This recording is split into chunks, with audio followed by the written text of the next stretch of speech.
Episode 41. If the Sabbath is gone, why will breaking it be punished in the end? Key text. Isaiah 66:23-24. From one Sabbath to another shall all flesh come to worship, and they shall go forth and look upon the carcasses of the men that have transgressed against me.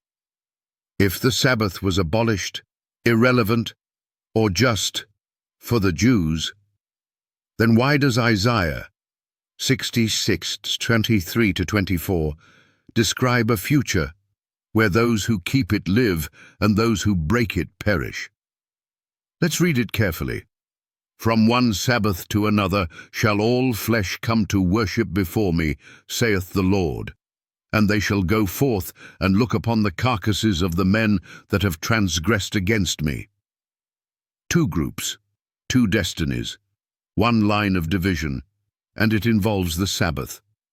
Now ask yourself, why would God show this scene to Isaiah, a scene set in the new heavens and new earth, if the Sabbath had been nailed to the cross, erased from time, or made spiritual?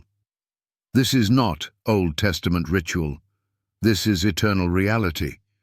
And the line is drawn, not between Jew and Gentile, but between those who worship God on his Sabbath and those who transgress his authority.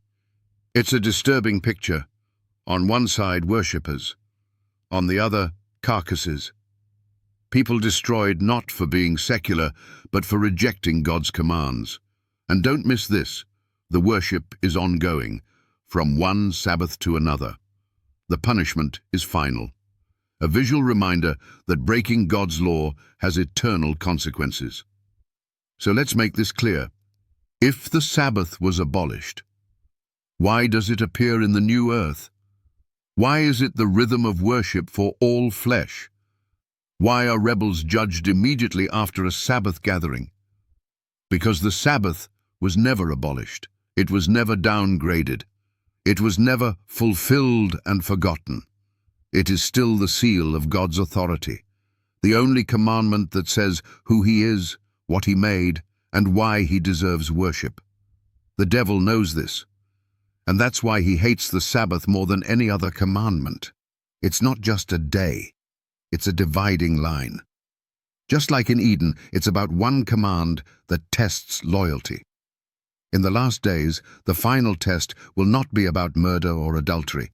Everyone agrees those are wrong. The test will be the fourth commandment, the one the world has trampled under tradition. But Isaiah shows how God sees it. Those who keep the Sabbath in faithful obedience, they live and worship. Those who transgress and rebel, they're cut off forever. This isn't fear-mongering, it's prophetic truth.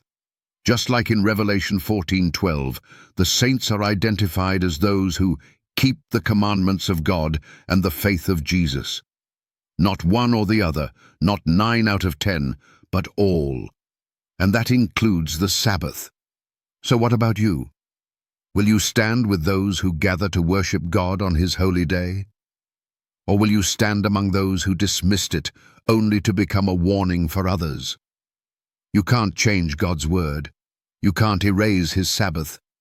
And you can't hide from this truth. The Sabbath is eternal. The rebellion is judged, and the choice is yours.